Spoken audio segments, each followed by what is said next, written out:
You're listening to a New York Jets episode of the Jacob Valk Show.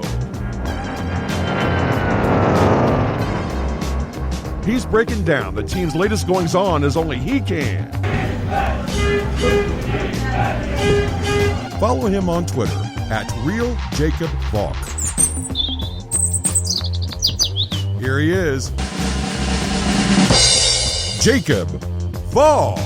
Hello,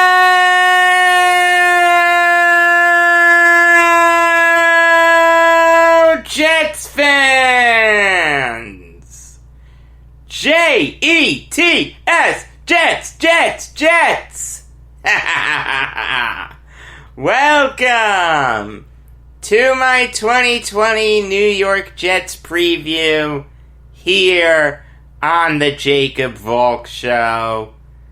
I am Jacob Valk, and I'm going to be breaking down anything and everything about the New York Jets.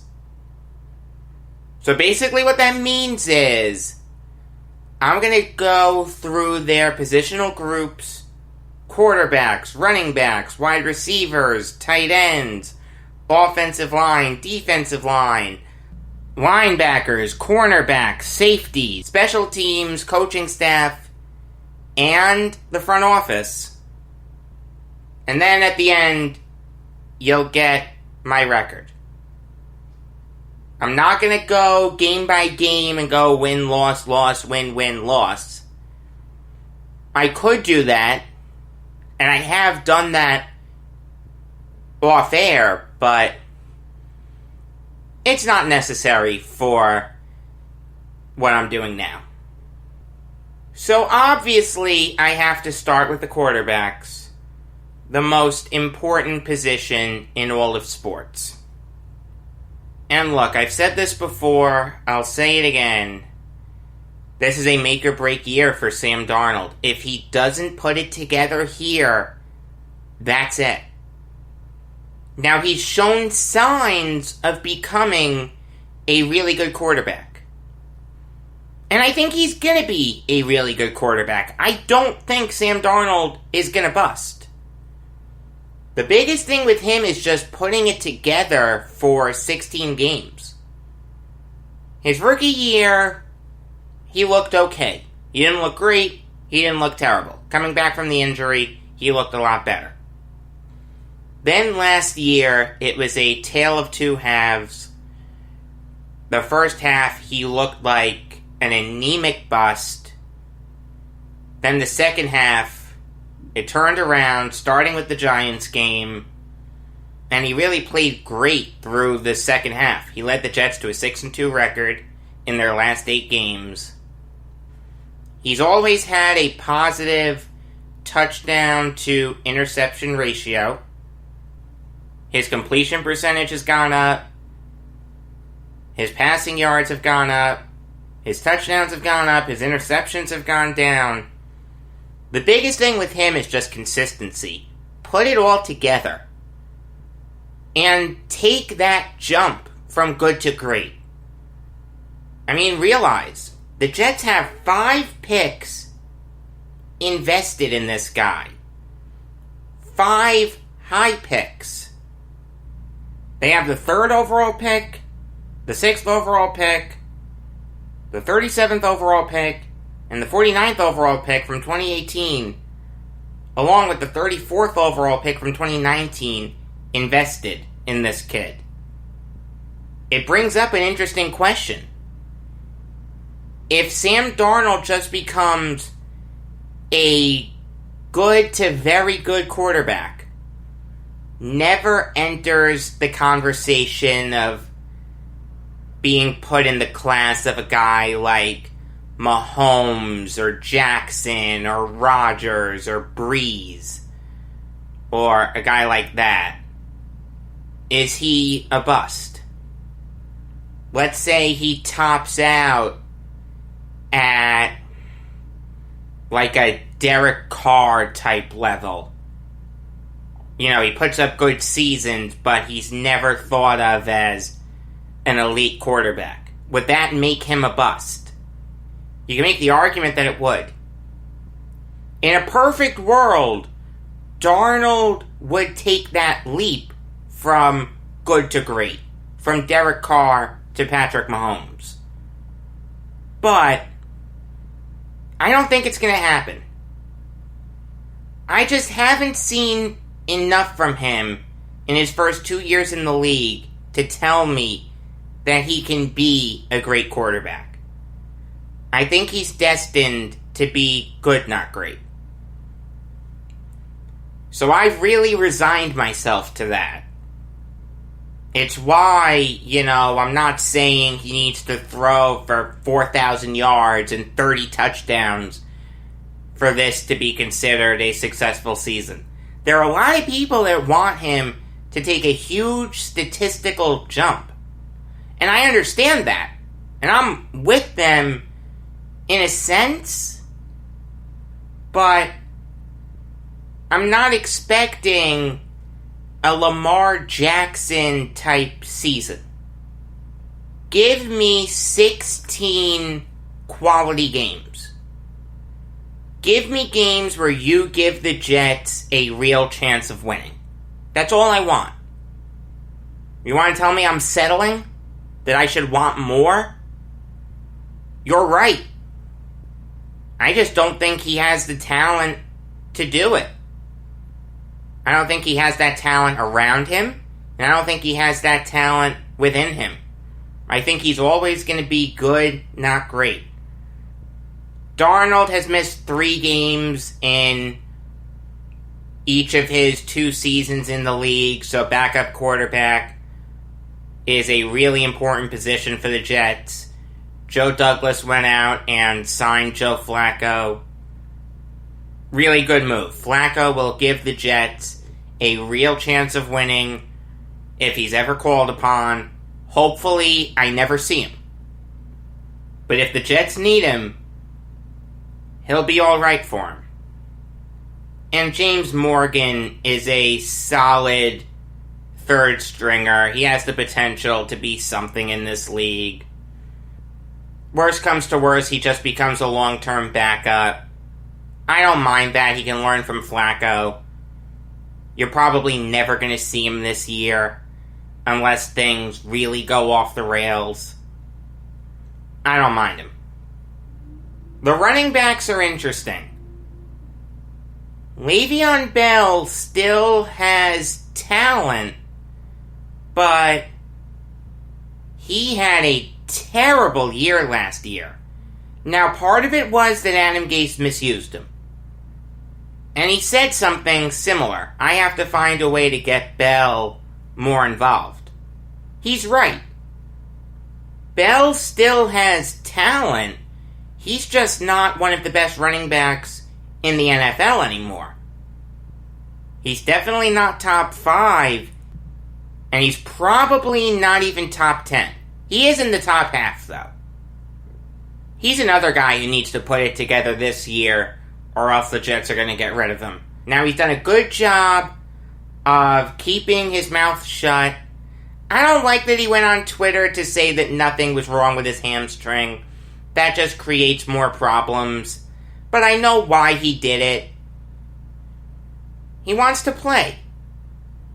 He can't do that if he's being held out because of a hamstring injury that may or may not be there. So, look, I don't begrudge him for wanting to play, but go to the coach, go to the trainer, go to the GM, do something, and say, hey, I feel fine. Put me out there. As for what we can expect from Bell, in a perfect world, he'd get 1,000 yards. He's being paid like a perennial 1,500-yard back. I'm asking for 500 less yards. If Bell is half the player that people think he is, he should be able to get 1,000 rushing yards. And if he continues this regression, you're going to see Frank Gore and LaMichael Pirine a lot more. Adam Gase and Frank Gore have a history. Gase got a lot out of Gore in Miami. And he's a veteran. He can still play. I didn't mind the Jets bringing him in. I don't want him to take too many snaps away from Pirine. I want to see what he can do. I liked him coming out of Florida.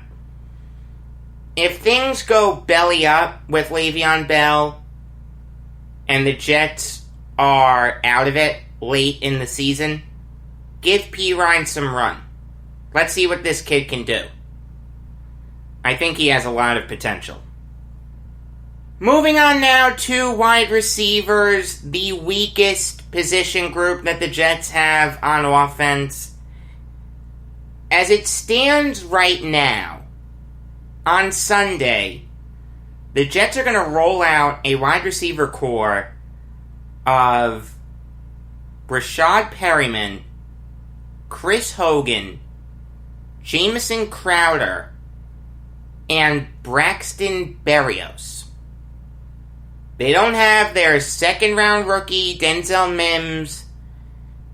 You will see him at some point this year, there's no question about that, but how effective is he really going to be? He didn't have a preseason. He didn't have a lot of run at camp because he was nursing some injuries. Hopefully Mims can hit the ground running. He'll certainly have the opportunity to, but realistically, how much can you expect from him right away? He's not going to be the next Don Maynard overnight. He should get his, but I don't think he's going to have as good a season as we hoped he would when he was picked. But you take a look at that group. Does anyone really scare you there? Rashad Perriman had a good second half of the season. That was pretty much it. Chris Hogan's old as dirt. Jamison Crowder's a good slot receiver. Nothing wrong with him. And Braxton Berrios is a solid special teamer. And this goes back to Darnold. If Darnold is really going to become a great quarterback, he should be able to make these wide receivers look better than they are. It's actually kind of a good test for him. The Jets didn't do a good job of supporting him at wide receiver, but having said that, we're really going to see whether he can turn average wide receivers to really, really good wide receivers. The wide receiver core isn't awful, but it's not good. It's certainly towards the bottom half of the league, probably closer to the bottom quarter of the league.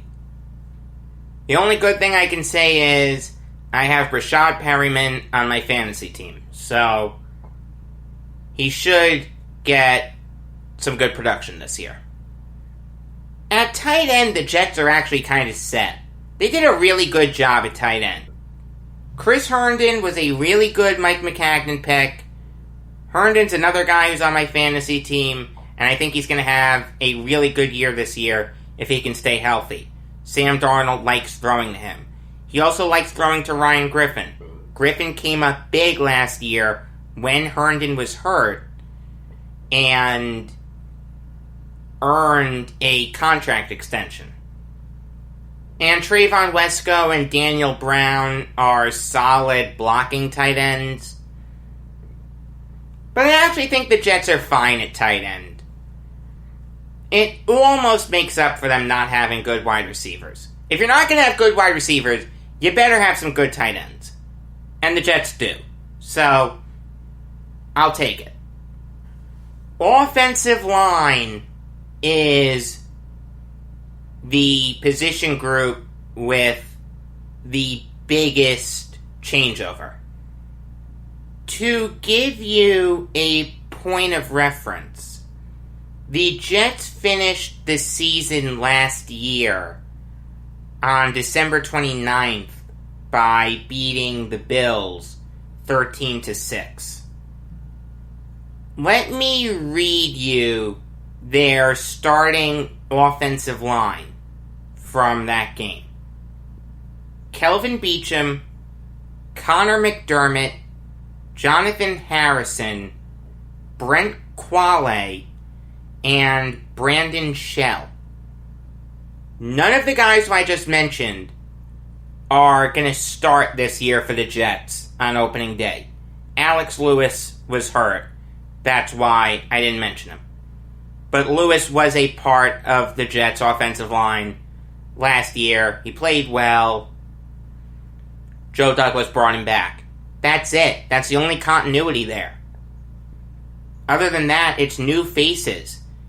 You have Mekhi Becton at left tackle, Lewis at left guard, Connor McGovern at center, Greg Van Roten at right guard, and George Fant at right tackle.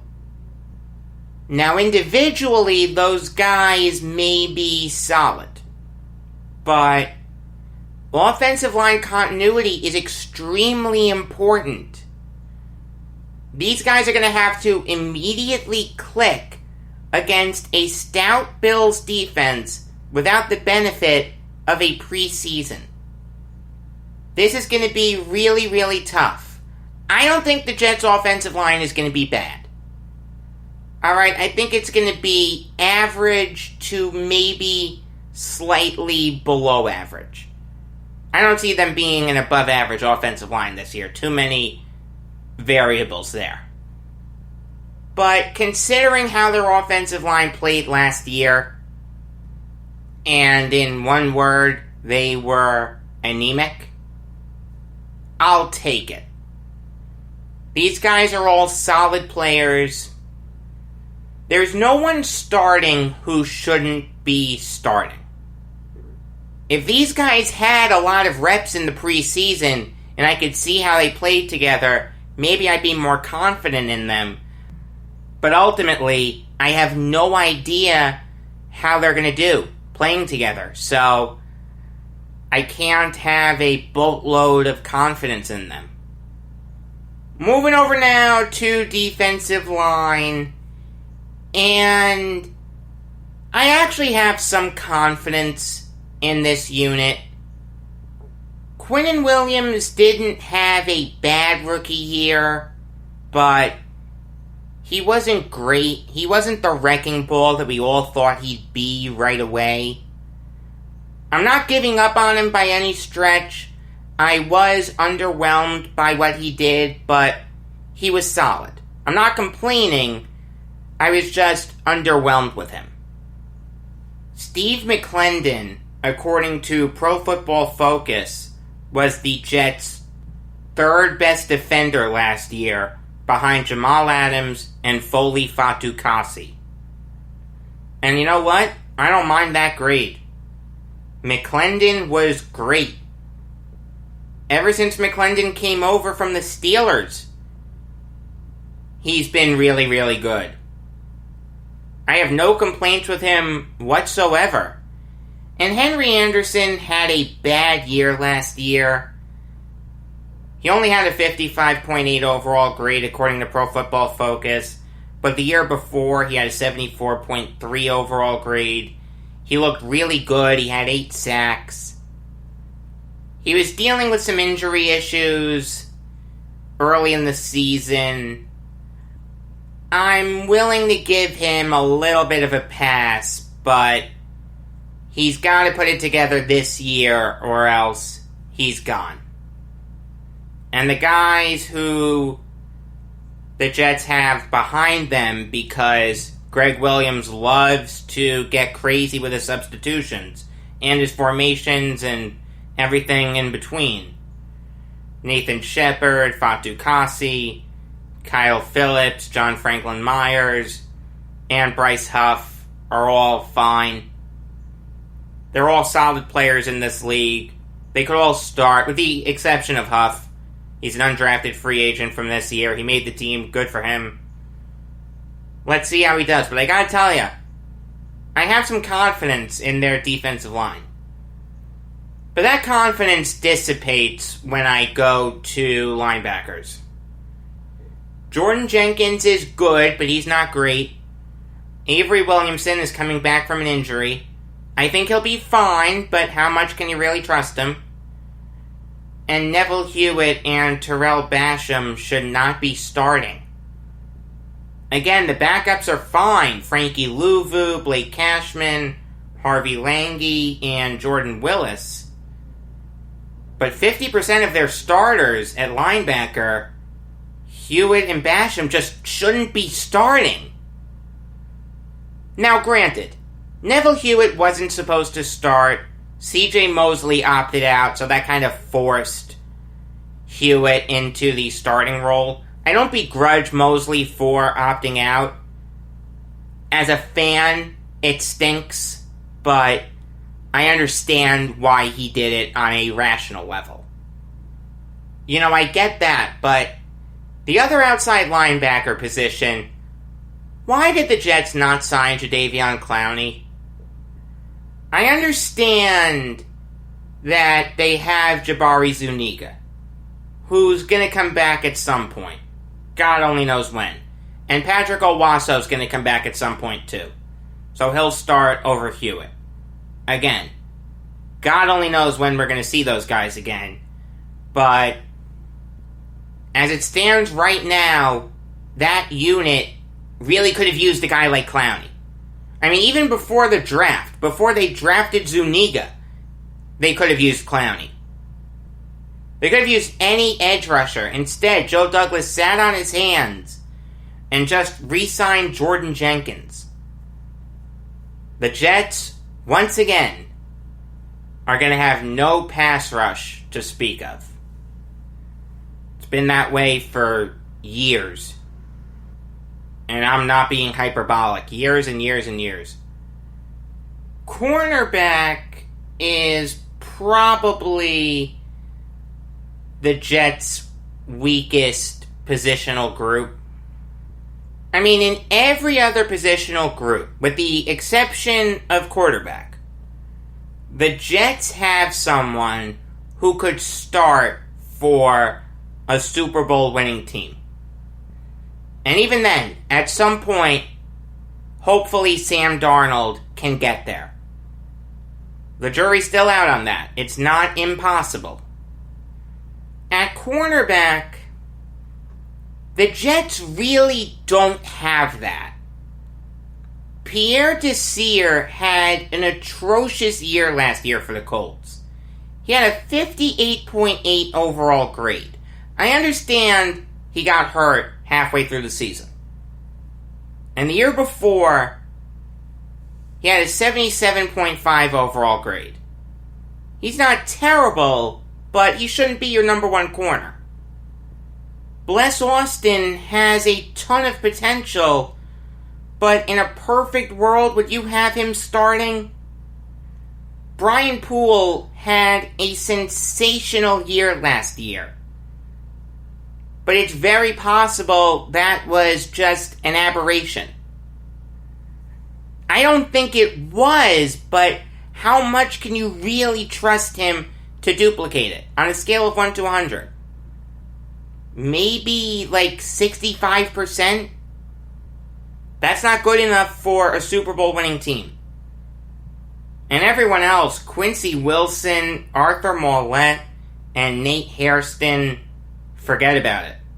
They're scrubs. Mollett isn't terrible, but again, you don't want him starting. Quincy Wilson has potential, but he's probably going to flame out. And Nate Hairston is one of the worst corners in the NFL. You want to tell me that's an unfair comparison to compare them to a Super Bowl winning team because the Jets are light years away from winning a Super Bowl? You're right that they're light years away from winning a Super Bowl, but the point is, these guys aren't great players. And even if I were to say that Brian Poole could start for a Super Bowl winning team, I'll run with you on that, for argument's sake. That's not incredibly far-fetched. But he's the nickel corner. how much can a nickel corner do by himself if he's surrounded by schmageggies? The Jets' front seven is going to struggle to get a pass rush going. That's going to put a lot of pressure on the corners to guard these wide receivers for longer than should be asked of them. Guys with a ton of potential don't work for me. It's certainly possible that Bless Austin can become a really good corner in this league. He played great last year. And it's possible that Pierre Desir has a bounce back year. It's also possible that Quincy Wilson turns it around under Greg Williams and Arthur Mollett continues his good play. But that's a lot of ifs. At an incredibly important position like cornerback, I remember 2014. Alright, I remember watching corners that never should have been in the NFL in the first place get torched game after game after game. You can't afford to take a bunch of chances. This group scares the you-know-what out of me. At safety, I think they're fine. They have 4 solid players there. Bradley McDougald and Marcus May are solid starters. Neither one of them are great. They're not Jamal Adams, but they're solid. Are the Jets better now without Jamal Adams than they were with him? Absolutely not. But that was a trade done to help future Jets teams. And I'll get into that later. But the point is, this Jets safety core, while it could have been great, is still really good. I have no complaints with it. I have no complaints with Ashton Davis. I have no complaints with Matthias Farley. Special teams should be fine. Sam Ficken is really clutch. He doesn't have a cannon for a leg or anything, but he comes up big when you want him to. That's my number one quality for a kicker. Make the kicks that you need to make. Braden Mann should be a solid punter. A lot of people had him as the best punter in this past draft, so let's see what you can do, kid. Thomas Hennessy is a really good long snapper. I can't call a long snapper great. I'm sorry. I just can't do that. But I can't remember him ever making a mistake. And Braxton Berrios is a fine kick and punt returner. I have no complaints with their special teams. That brings me to their coaching. And it starts with Adam Gase. You know I like Gase. I'm in the minority. I know that. But I like the fact that the Jets finished 6-2 in their last 8 to go 7-9. That's a 3-win jump from where they were 2 years ago. I'll take that. Darnold looked better last year than he did his rookie year. I'll take that. He's not a great coach by any stretch. And I'll tell you, I'd be surprised if he lasted past this year. But I don't think that's going to be Gase's fault. Joe Douglas put him in a really bad position. I mean, I've said it all before. All the stuff about people not giving Gase credit for the wins. You know, that's the typical guy who I hate, can't do anything right argument. The people saying he forced the Jamal Adams trade and he can't get along with anyone, including Le'Veon Bell. Jamal Adams wanted out. Good riddance. And Le'Veon Bell, I'm with you that he's the villain there, but let's see how it works out this year. But I'll tell you, just as this is a make-or-break year for Sam Darnold, It's a make-or-break year for Adam Gase. If the Jets don't show significant improvement, like a winning record and or a playoff berth, he's gone. And it'll be such a shame, because he was never given a fair shot here. He immediately had the deck stacked against him. Fans never liked him. They wanted someone else, whether it was Mike McCarthy or Cliff Kingsbury or Matt Rule. And once they didn't get their guy, they just never gave Gase a fair shot. Now, the 1-7 start didn't help him. And Gase is not a very personable man. But I don't understand how you can be upset at 6-2 in your last 8 and going 7-9 when you went 4-12 the year before. I'll skip over offensive coordinator because Dowell Loggins really doesn't do anything. At defensive coordinator, Greg Williams is going to have his work cut out for him once again. Fortunately, he's Greg Williams. He's one of the best defensive minds in all of football. I mean, this guy got good seasons from Foley Fatukasi and Maurice Kennedy and Jordan Willis and Terrell Basham and Nathan Shepard. I mean, what can't he do? Thank God the Browns let him get away. And Brant Boyer is an extremely underrated coordinator. I understand that's because he's a special teams coordinator, but the Jets special teams, for the most part, has been great. He got Sam Ficken going. Ficken was out of the league on opening day last year. Douglas brings him in because Kari Vedvik failed epically. And Ficken plays great. The gunners are great. The blocking is great. The returners are fine. I like Brant Boyer. I have a lot of faith in him. That brings me now to the front office. And I've said it before. I'll say it again. I don't understand the logic behind punting this season away when you have the best opportunity you've had in over a decade to win the division. The best player in NFL history is gone. He went south. And he took his tight end with him. Instead of seizing upon that moment, like the Bills did by trading for Stephon Diggs, and like the Dolphins did by signing Byron Jones and drafting Tua, the Jets just punted. They said, nope, we're not looking for this year. What do? They don't go after any of the big free agents.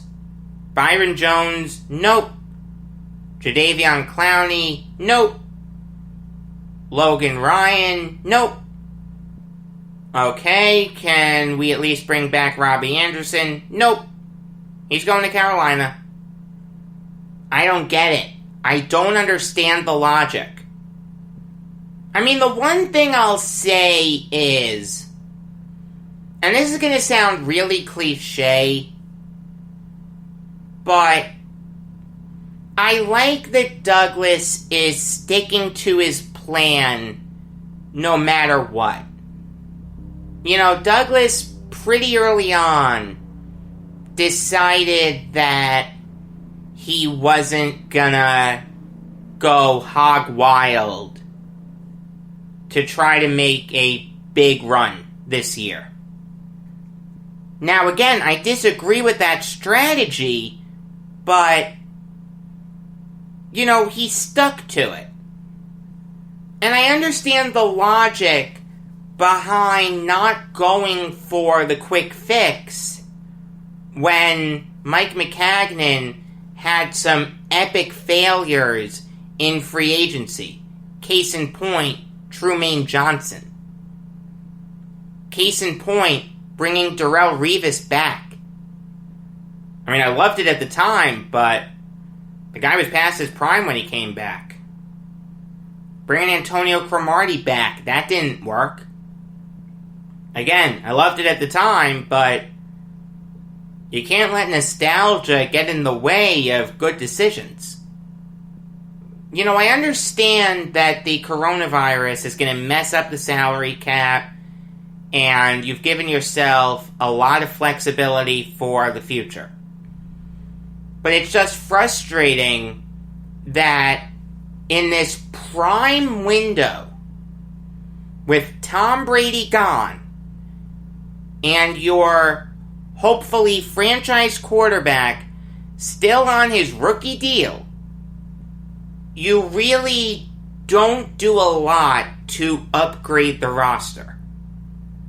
Is this roster really that much better than last year's roster? I don't think it is. I mean, the number one example of that is the Jamal Adams trade. Joe Douglas had every opportunity to trade Jamal Adams before the draft. And he could have gotten guys to help him now. Instead, we have to wait for next year and the year after to see the return on this trade. So while Jamal Adams is going to make the playoffs this year, the Jets aren't. If you don't see what's wrong about that, I can't help you. And I've been sold on this vision of wait until next year before. At some point, you need to say enough is enough. I'm sick of the losing records. I'm sick of not making the playoffs. Let's actually go and make a big push for this thing. You've got to be smart about it. You can't throw money around willy-nilly. But the simple fact is, Joe Douglas had prime opportunities to help the Jets this year, and he decided, no, I'm not going to do that. I'm going to wait until next year. Okay, but your coach is on the hot seat. Nope, doesn't matter. Okay, but what are you going to do with your quarterback? I don't care. I'll figure that out later. I like that Douglas has the conviction to stick to his plan. I just disagree with the plan. Next year, he's going to have to hit on his draft picks, especially the ones that he got from the Seahawks, and he's going to have to hit in free agency. I don't understand the pass that Douglas is getting from Jets fans. They're directing all their anger towards Gase. Look at the guy who's putting together the roster. Look at the lack of talent on that roster and tell me what Bill Walsh could do with it. I haven't given up on Joe Douglas. I do think he can be the right guy to bring the Jets back to the promised land. But as of right now, I'm skeptical of him. All in all, I don't see how this team matches last year's record. There's no way they're gonna exceed it.